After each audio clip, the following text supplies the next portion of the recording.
The crystalline chambers of Nexus Prime had never seen such confusion. Council Speaker Zethkara stood at the center of the Great Hall, her forearms trembling as she addressed the gathered representatives of 12 alien species. The emergency session had been called 3 days ago, but the problem they faced had been growing for 3 months now. The humans were gone, not just missing or relocated, or hiding somewhere in the vast reaches of space. They had simply vanished without a word, without warning, without any explanation that made sense to anyone.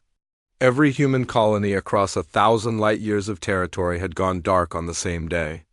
Every human vessel had disappeared from trade routes and patrol sectors. Every human embassy and outpost had been found empty, as if the entire species had simply decided to leave reality itself. High Arbiter Veltar of the Nexari shifted his massive bulk in his floating chair, the bioluminescent patterns on his skin pulsing with irritation. He had always found the humans to be a nuisance at best, primitive creatures who somehow managed to secure seats at the galactic table despite their obvious technological inferiority. Their departure should have been a relief, yet here they all were, scrambling to understand what had happened. War Prime Kethlock of the Bruthan hegemony slammed his armored fist against the speaking podium, creating a sound that echoed through the chamber like thunder. His species valued strength above all else, and the humans had never impressed him with their small stature and preference for negotiation over combat. But even he had to admit that their sudden absence had created problems no one had anticipated. The last human to speak before the council had been Commander Alex Hughes of the vessel Liberty's Edge. Zethkara remembered him clearly now, though. At the time, she had barely paid attention to his words. He had been younger than most human representatives, with dark hair and intense green eyes that seemed to hold knowledge beyond his years. His uniform had been simple compared to the elaborate garments worn by other species, yet he had carried himself with quiet confidence. Hughes had requested an emergency session to discuss what he called anomalous readings from the Galactic rim. His data showed strange energy signatures moving through dark space, patterns that suggested massive structures unlike anything in the known databases. The human had stood before the council with holographic displays showing wave formations and gravitational distortions that his species claimed were artificial in origin. The council had listened with barely concealed boredom. The Nexari had their own deep space monitoring networks that showed nothing unusual. The Velthani quantum sensors detected no threats beyond the normal background radiation of space. The Bruthan military scouts reported empty void where the humans claimed to see danger. It was obvious that human technology was simply too primitive to interpret the data correctly. Veltar had been the first to speak against the human proposal.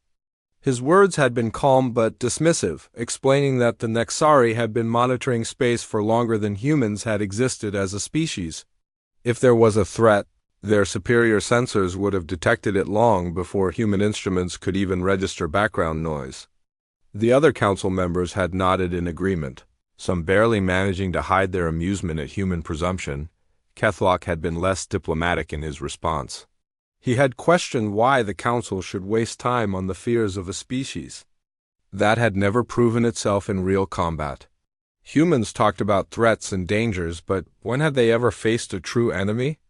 Their military was small and their weapons were based on primitive, kinetic principles that any advanced civilization had abandoned centuries ago. If something was coming from the rim, the Bruthan fleet would handle it as they had handled every threat for the past 1,000 years. The other species had followed suit with their own dismissals. The Kelthani had pointed out that human mathematics were often flawed due to their binary thinking patterns. The Morthak had questioned whether humans were even capable of understanding quantum mechanics well enough to interpret deep space data. The Dracani had suggested that human paranoia was a known psychological trait that made them see threats where none existed. Commander Hughes had listened to each criticism without interruption, his expression growing more serious with each dismissal. When the council had finished speaking, he had asked for permission to share more detailed analysis. The request had been denied by a vote of 11-0, with only the human delegation abstaining. There was no point in wasting more time on inferior data when the galaxy's greatest minds had already reached a conclusion. The human had accepted the decision with surprising grace. He had gathered his holographic displays and prepared to leave, but before stepping away from the podium, he had turned back to address the council one final time. His words had been simple and direct, spoken in the basic galactic tongue that all species could understand. "We believe the threat is real and immediate," Hughes had said. "Humanity requests permission to take defensive measures to protect our territories and populations. We also request that the Council reconsider establishing joint defense protocols as discussed in previous sessions." The request for defensive measures had been approved without discussion. After all, what could humans do to defend themselves that would affect anyone else?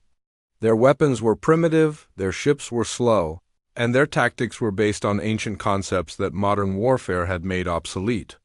If they wanted to waste resources preparing for imaginary threats, that was their choice. The request for joint defense protocols had been rejected just as quickly. The Council had spent decades establishing military agreements between species that actually mattered. There was no need to complicate those arrangements by including humans who could contribute nothing meaningful to galactic security. Hughes had nodded once and left the chamber without another word. Within a week, every human in known space had vanished. At first, the disappearances had seemed gradual. A colony here, a trading post there, communication delays that could be explained by equipment failures or administrative problems. But as reports continued to arrive, the pattern became impossible to ignore. Entire star systems that had been home to millions of humans were found empty. Their planets still habitable but completely abandoned. The human embassy on Nexus Prime had been discovered sealed from the inside, its staff gone but all equipment still functioning. Ambassador Jake Morrison's office had been left exactly as it was, with reports half finished on his desk and coffee still warm in his cup. His deputy, Lisa Carter, had left behind personal belongings that suggested she had planned to return within hours. Now, 3 months later, the Council faced a galaxy that felt somehow smaller and more fragile than before. Trade routes that had operated smoothly for decades were experiencing delays and complications. Diplomatic negotiations that had once been resolved quickly were dragging on for weeks. Small conflicts that had been contained were beginning to spread as species found themselves unable to communicate effectively. The humans had been easy to dismiss when they were present, but their absence was creating problems that no one had anticipated or prepared for. 6 months had passed since the humans disappeared, and the carefully maintained peace of the Galactic Council was beginning to crack like old stone under pressure. The first sign of trouble came from the border regions between Calfani and Morthuk. Space, where ancient rivalries that had been dormant for years suddenly flared into violent conflict. The Calfani patrol ship Dancing Wind had been destroyed 3 days ago while investigating what appeared to be Morthuk raiders attacking a merchant convoy. The Morthuk claimed they had been responding to Calfani aggression in their territory. Both sides presented evidence that seemed convincing, but there was no one left to sort through the conflicting claims and find the truth. Dr. Elena Brooks would have been the person to call. The human xenobiologist had spent 5 years working between the two species, learning their languages and customs better than most of their own people. She had been the one to negotiate the peace treaty that ended their last war, using her understanding of both cultures to find compromises that satisfied everyone involved. Her small office on the neutral station at Kepler Junction had become the unofficial center for Calfani-Morthuk relations, but Elena Brooks was gone like all the others, and her office sat empty while the two species prepared for war. The Calfani ambassador spoke first at the emergency session, his translator struggling to convert the complex emotional concepts that his species used in formal communication.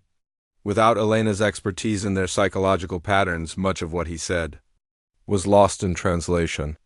The Morthuk representative responded with what sounded like insults, but might have been attempts at diplomatic language that no one else could properly interpret. Council Speaker Zethkara found herself wishing she had paid more attention to the human woman's work. Elena had always seemed pleasant enough, but her research into alien psychology had appeared to be little more than academic curiosity. Now it was clear that her understanding of how different species thought and communicated had been preventing conflicts that the Council's own diplomats were powerless to stop. The economic problems were even more serious than the diplomatic ones.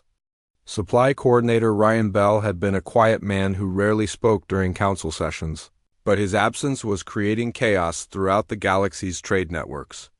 The humans had somehow become the primary coordinators of resource distribution between species, their neutral status making them ideal intermediaries for complex negotiations without human coordination.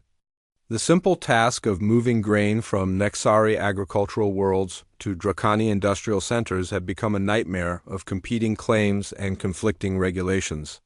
Each species had their own requirements for cargo inspection, their own preferred shipping routes, and their own ideas about fair pricing.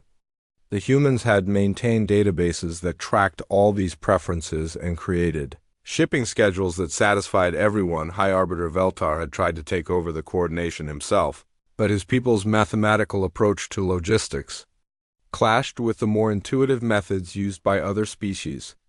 What should have been a simple matter of matching supply with demand had become a series of arguments about calculation methods and measurement standards that no one could resolve. The Bruthan hegemony was experiencing shortages of rare metals needed for their weapons manufacturing. The Kelthani were running out of the specialized medical supplies that their biology required. The Morthic industrial worlds were sitting idle because they could not get the raw materials they needed to keep their factories running. Every species was pointing fingers at the others, but the real problem was that no one understood how the humans had made the system work so smoothly. War Prime Keflock was beginning to suspect that human involvement in galactic trade had been much deeper than anyone realized. His military advisors were reporting supply chain failures that made no sense until viewed from the perspective that humans had been quietly managing critical logistics for years. The implications were disturbing, suggesting that the species they had dismissed as primitive had actually been holding the galaxy's economy together. The mysterious signals from the galactic rim were getting stronger, but the Council scientists were struggling to make sense of the data. The readings were unlike anything in their databases, showing energy patterns that seemed to shift and change in ways that defied standard physics. The quantum signatures were so complex that even the most advanced Nexari computers could not process them properly. Primethick led the research effort with typical Nexari arrogance, insisting that their analysis methods were superior to whatever primitive techniques the humans had been using. But after months of work, his team had produced nothing but contradictory reports and theoretical models that failed to predict the signal's behavior. The energy readings continued to grow stronger and more complex, suggesting that whatever was generating them was getting closer to Council space. The automated systems on the rim monitoring stations were beginning to malfunction in ways that made no sense. Equipment that had worked perfectly for decades was suddenly producing impossible readings or shutting down entirely. The few non-human researchers who had been working alongside human scientists were sending increasingly worried reports about anomalous interference and pattern disruption that they could not explain. Captain Nina Foster's research station on the edge of Council space had gone silent 2 weeks ago. The skeleton crew of alien researchers who had remained after the humans disappeared had sent a final transmission that was mostly static and broken words. The few phrases that could be understood mentioned shadows in the void, and they were right before all communication ceased. Rescue ships sent to investigate the station had found it intact but completely empty. The alien researchers were gone. But unlike the human disappearances, there were signs of struggle. Equipment had been damaged. Bulkheads showed scorch marks from energy weapons, and the station's computers contained fragmented logs that spoke of something approaching from deep space. The final log entry had been recorded by Dr. Kelvik of the Morthic, a scientist who had worked with Captain Foster for 3 years. His words were barely coherent, spoken in a mixture of languages as if his translator was failing. The humans knew, he had said. They tried to warn us. Their calculations We're correct. Something is coming from the dark between stars. We should have listened. The recording ended with the sound of alarms and what might have been weapons fire, but the audio quality was too poor to be certain. Whatever had happened at the station, it had been violent and sudden. The Council was finally beginning to understand that Commander Hugh's warnings about threats from the Rim had not been the product of primitive paranoia. The humans had detected something real, something dangerous, and their sudden departure was starting to look less like abandonment and more like preparation for a war that no one else had seen coming, but understanding the problem and knowing how to solve it were two very different things. The galaxy's most advanced civilizations were discovering that they had become dependent on the species they had dismissed as inferior, and now they were facing threats that their superior technology could not even properly identify. The cracks in galactic civilization were spreading, and there was no one left to hold the pieces together. The galactic economy was collapsing faster than anyone had thought possible. What had started as minor delays in trade routes had become a complete breakdown of financial systems that no one fully understood. The Nexari banks were reporting currency fluctuations that made no mathematical sense, while the Dracani markets were experiencing price crashes that threatened to bankrupt entire sectors. The problem was that humans had been quietly managing the galaxy's monetary exchange systems for decades. Kevin Martinez and Amy Thompson had worked from a small office on Terra Station, creating algorithms that balanced exchange rates between dozens of different currencies. Their system had been so efficient that other species had barely noticed it existed, but now that it was gone, the entire galactic economy was spinning out of control. High Arbiter Veltar tried to implement Nexari mathematical models to replace the human system, but the results were catastrophic. The rigid formulas that worked perfectly for Nexari economics could not account for the psychological factors that drove other species' financial behavior. Within days of the new system going online, panic selling had begun across multiple sectors. The Kelthani were hoarding medical supplies because they could not predict future prices. The Bruthan were stockpiling weapons materials because their military budget calculations no longer made sense. The Morthic had stopped all industrial production because they could not determine if their manufacturing costs would be profitable. Every species was making decisions based on their own economic theories, and the result was chaos. Trade negotiations that had once taken hours now required weeks of argument over basic concepts like value and exchange rates. The humans had developed a universal pricing system that translated between different species' economic models. But the underlying mathematics were so complex that even the Nexari could not reverse engineer them. Kevin Martinez had been a genius in ways that no one had recognized until he was gone. The Dracani Empire saw opportunity in the chaos and began expanding into former human territories. Their fleets moved quickly through systems that had been abandoned, claiming worlds and resources that had been left behind.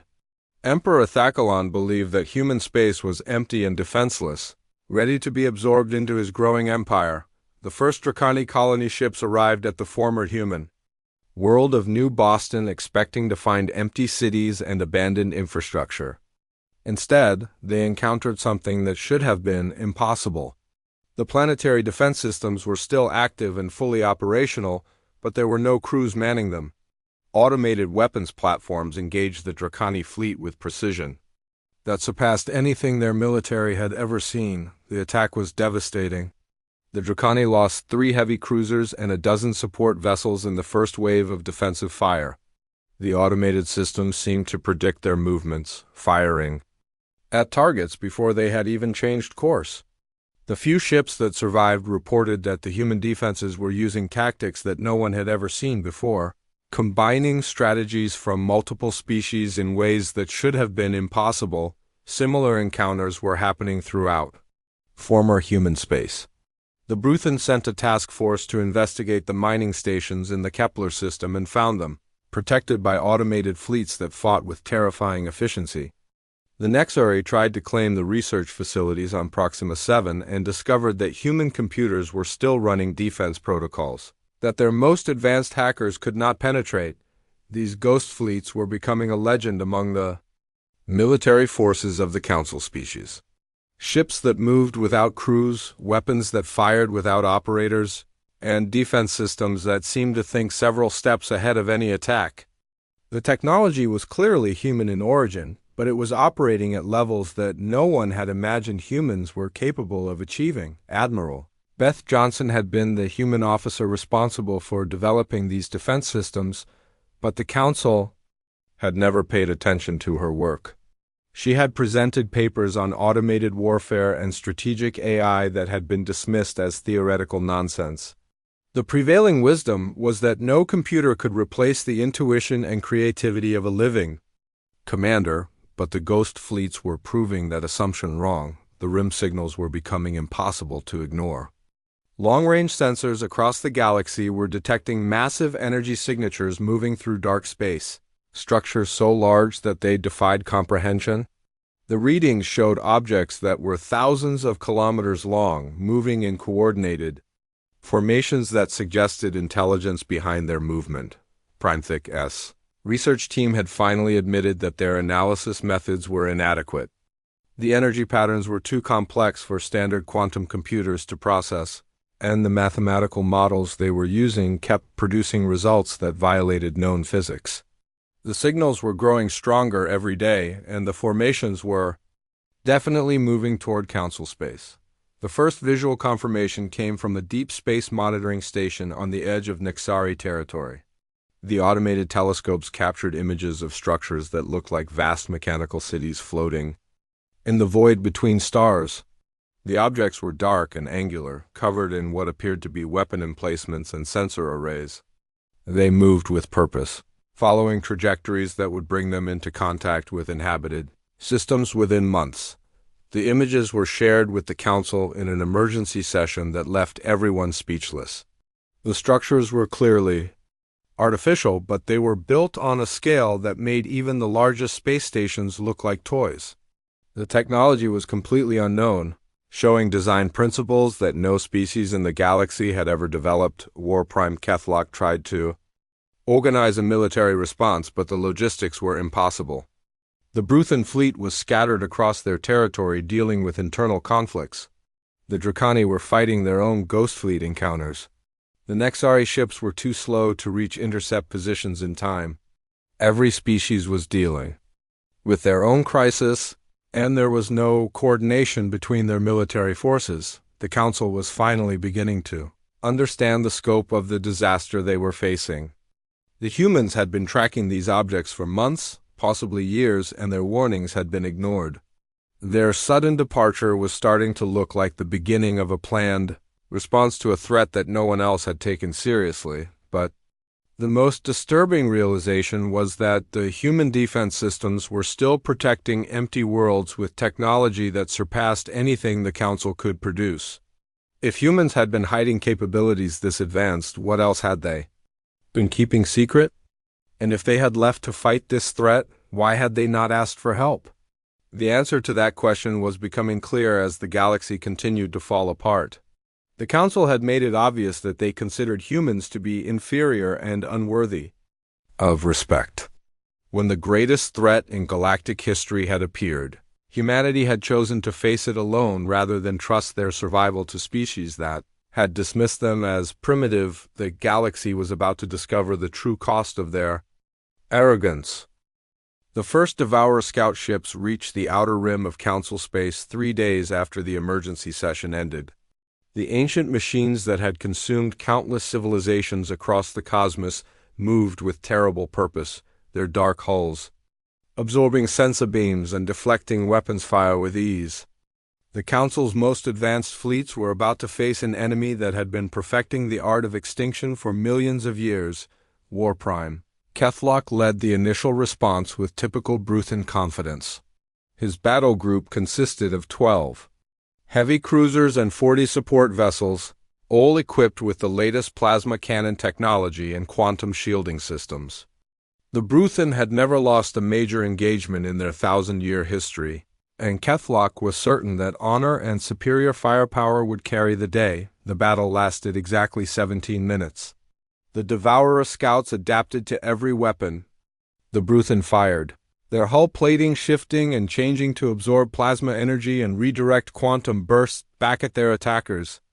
The machines fought with cold efficiency, targeting engine systems and command centers with precision that suggested they had studied Bruthen tactical doctrine for years. Keflock's flagship was the last to fall.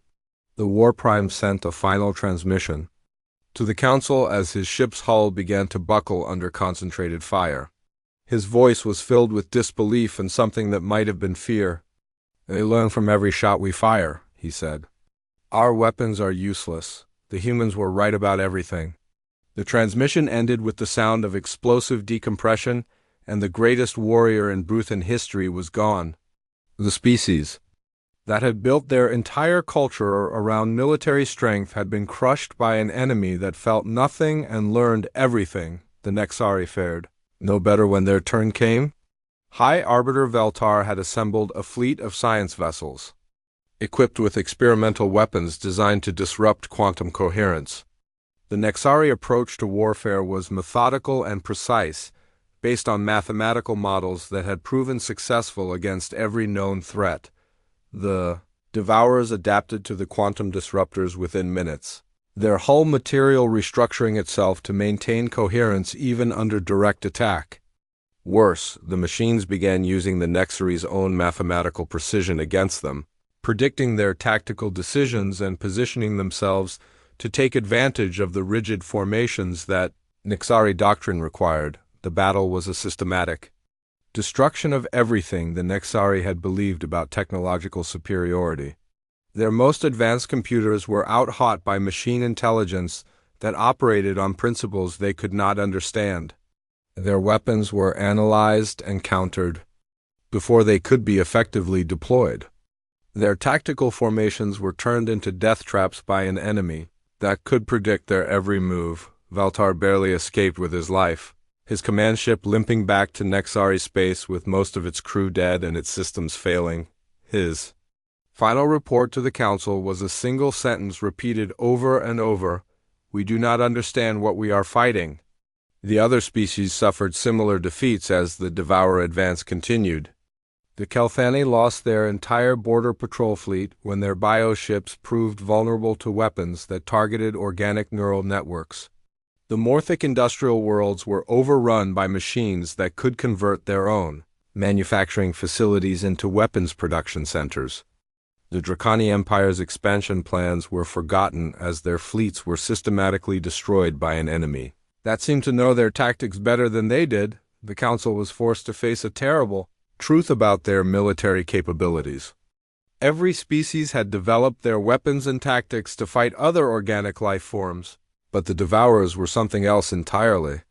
They were machines that had been designed specifically to destroy biological civilizations, and they had been perfecting their methods for longer than any Council species had existed. The archived records from Captain Nina Foster's research station contained fragments of data that painted a horrifying picture.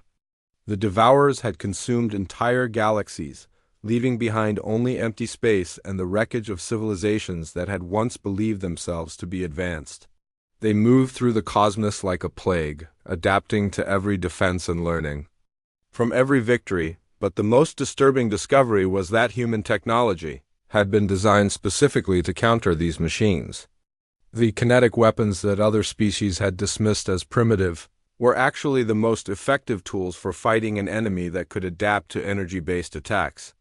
The unconventional tactics that human officers had developed were based on patterns of behavior that confused machine intelligence. Dr. Carl Weber and Dr. Susan Price had spent years developing anti-AI warfare doctrine that the Council had ignored as irrelevant.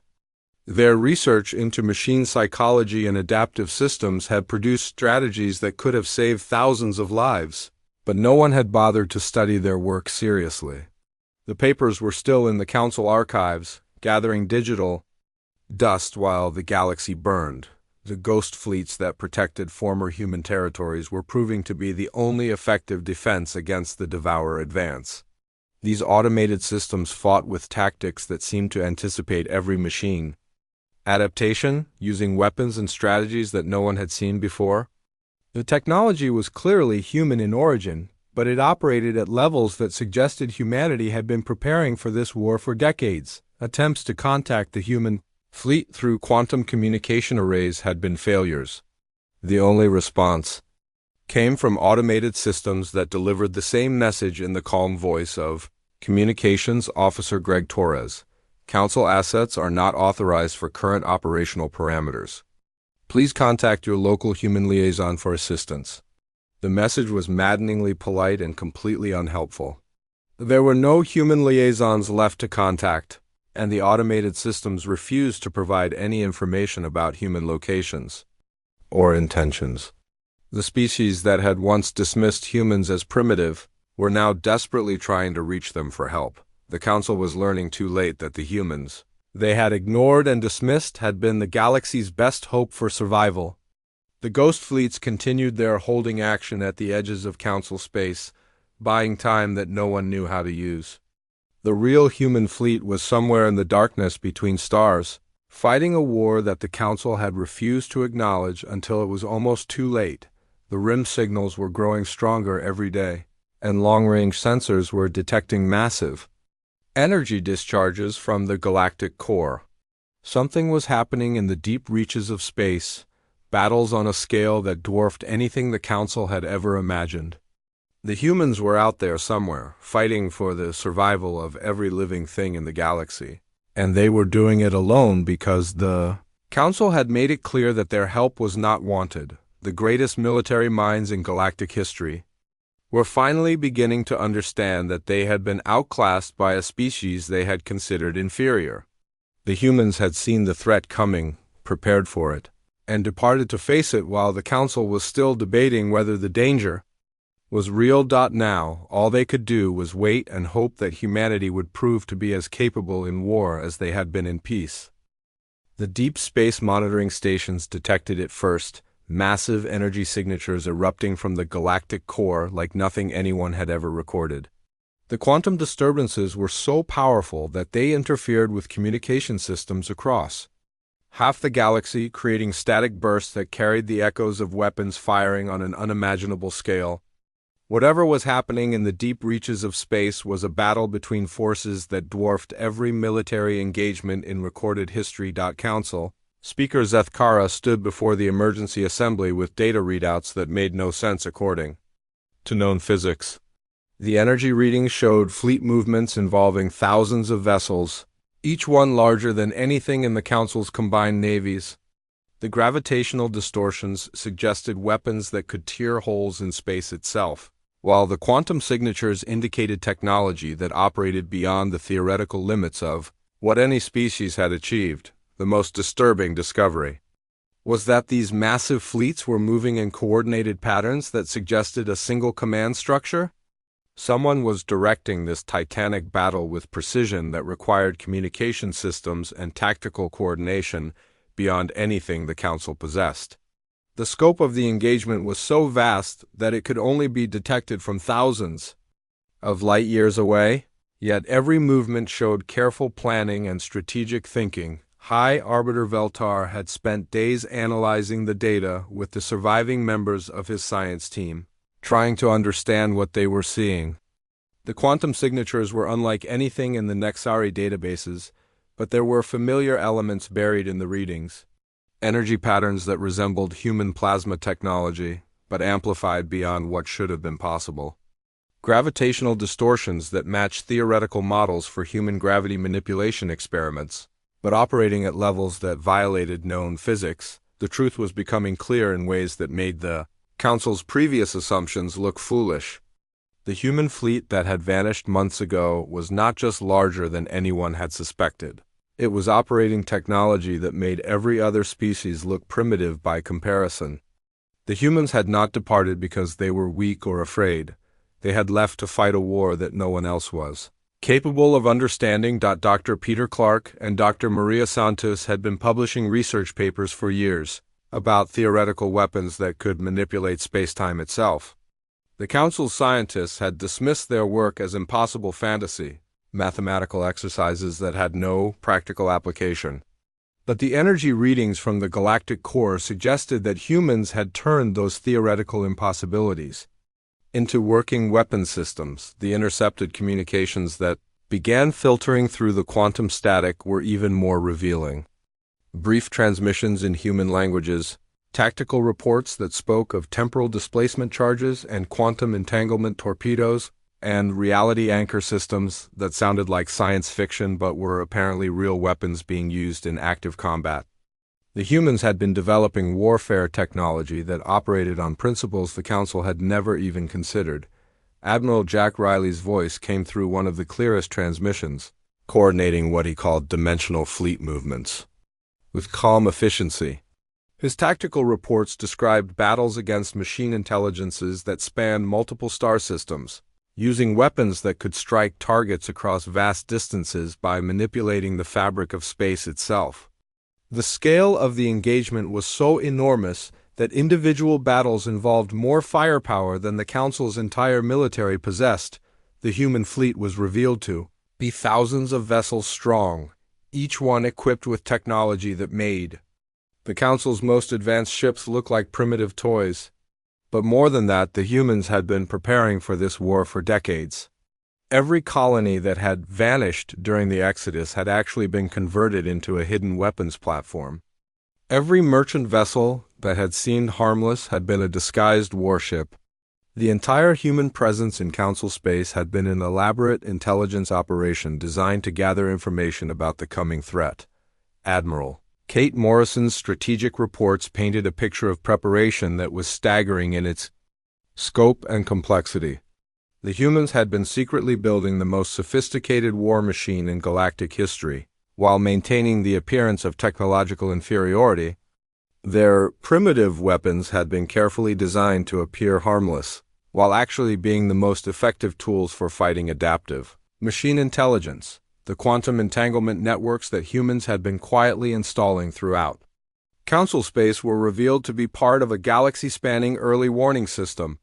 Every human diplomat and traitor had been part of an intelligence network that monitored threats and gathered strategic data. The Council had been so busy dismissing human capabilities that they had never noticed the massive surveillance operation happening under their noses. Director Ian Cooper and analyst LeVar Mitchell had been preparing contingency plans for exactly this scenario, creating detailed strategies for fighting the devourers that took into account the strengths and weaknesses of every Council species. Their intelligence reports had predicted the machine adaptation patterns with frightening accuracy, developing countermeasures for tactics that the devourers had not even used yet. The emergency session that followed these revelations was unlike anything in Council history. Species that had spent centuries believing themselves to be the pinnacle of galactic civilization were forced to confront the reality that they had been surpassed by the humans they had dismissed as inferior. Every assumption about technological superiority and military capability had been proven wrong by a species that had hidden their true strength behind a mask of apparent weakness. The tactical data that humans had shared with a few trusted allies was finally being examined by Council military analysts who were beginning to understand the scope of their oversight. Captain Tony Adams had left behind detailed plans for fighting adaptive machine intelligence that used psychological warfare and unpredictable tactics to confuse enemy learning algorithms. The strategies were brilliant in their simplicity and devastating in their effectiveness. The most humbling discovery was that humans had tried to share this knowledge with the Council multiple times. The research papers that had been dismissed as theoretical nonsense contained practical solutions to problems that the Council was only now beginning to understand. The military exercises that had seemed like primitive war games were actually training simulations for the exact type of warfare that was now raging in the galactic core. Commander Alex Hughes' final presentation to the Council took on new meaning when viewed with the knowledge of what was actually happening. His warnings about threats from the Rim had been based on intelligence networks that spanned the galaxy. His requests for joint defense protocols had been attempts to prepare other species for a war that humanity knew was coming. His data about anomalous readings had been the product of surveillance technology that was decades ahead of anything the Council possessed. The humans had tried to save everyone, and the Council had responded with dismissal and contempt. Now humanity was fighting alone against an enemy that could destroy all life in the galaxy, using weapons and tactics that no other species could understand or replicate. The greatest military minds in galactic history were discovering that they had been children playing with toys while the humans built the tools needed to save civilization itself. The battle in the galactic core continued to rage, and all the Council could do was watch the energy readings and hope that humanity would prove victorious against odds that no one else had been capable of facing. The Devourer main fleet arrived like a storm of darkness and death, emerging from quantum space in formations that blotted out entire star systems. The ancient machines had consumed galaxies across the cosmos for millions of years, and their arrival in Council space marked what should have been the end of all organic life in the region. Their vessels stretched across light years of space, each one a city-sized engine of destruction that had been perfected through countless wars. Against civilizations that no longer existed, the Council's remaining fleets gathered for what everyone knew would be a final desperate stand. Every species contributed their surviving ships to a combined force that represented the greatest military alliance in galactic history. The Nexari brought their quantum computers and mathematical precision. The Bruthan offered their warrior courage and plasma weaponry. The Kelthani provided their bioships and living weapons. The Morthic contributed their industrial might and heavy armor. It was a force that should have been capable of defending against any threat. The battle lasted 3 hours before the Council forces began their inevitable retreat.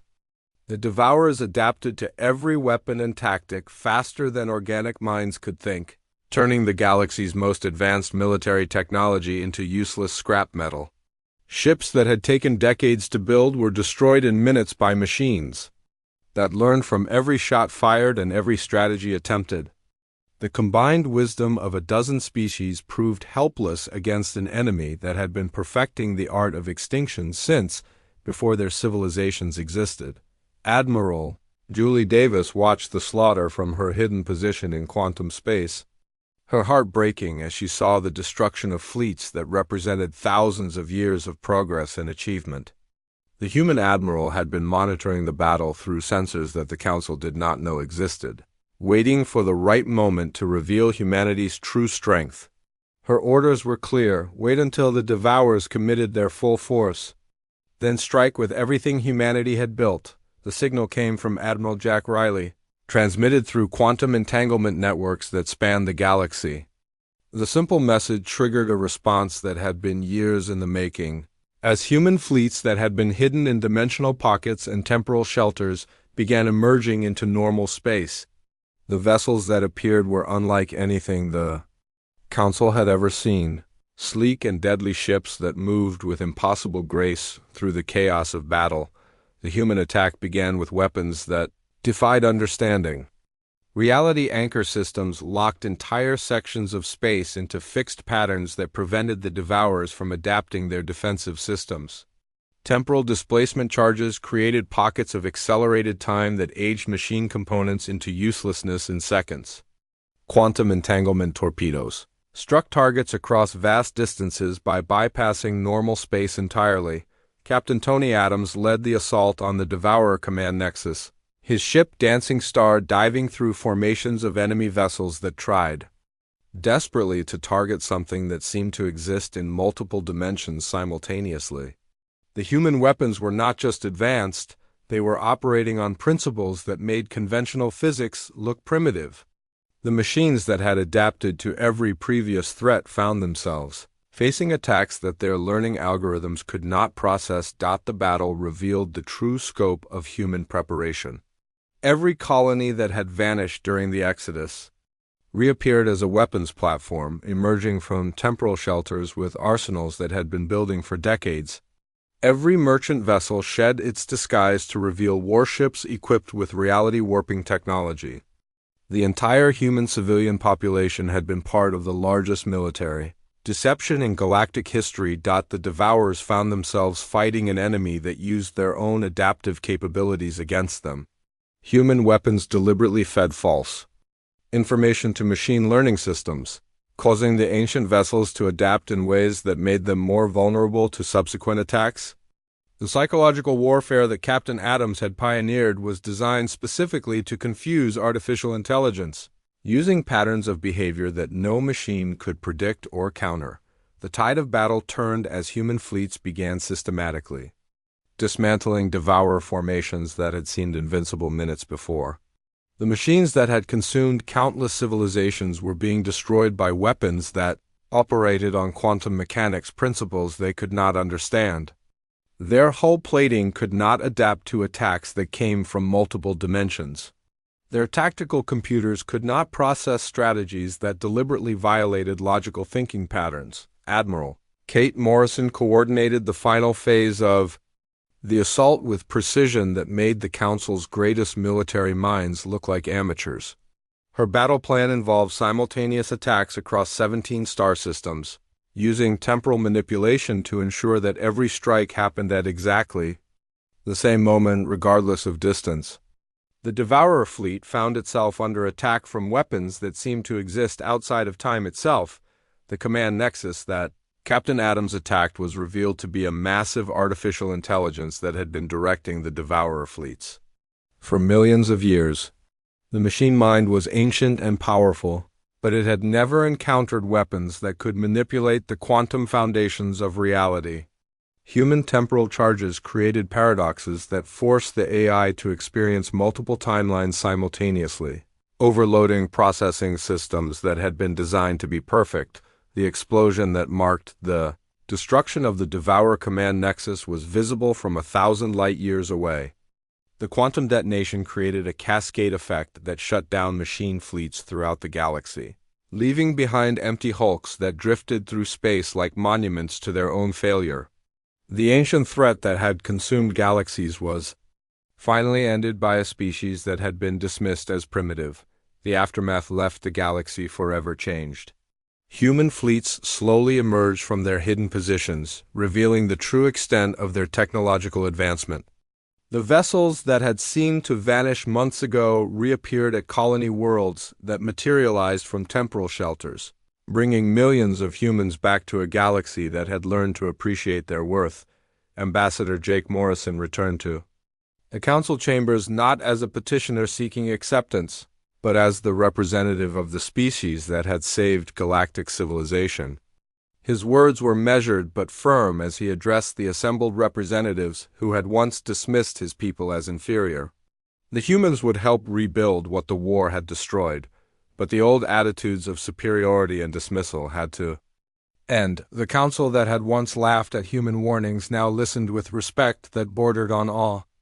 The species they had considered primitive had built the most advanced military force in galactic history while maintaining the appearance of weakness. The humans had tried to save everyone, and when their help was refused, they had saved everyone. Anyway, the galaxy was safe, but the cost had been enormous. Entire fleets had been sacrificed, and whole star systems had been rendered uninhabitable by weapons that warped reality itself. The victory belonged to humanity, but they shared it with species that had finally learned that strength came in many forms, and wisdom was not always obvious to those who thought themselves superior.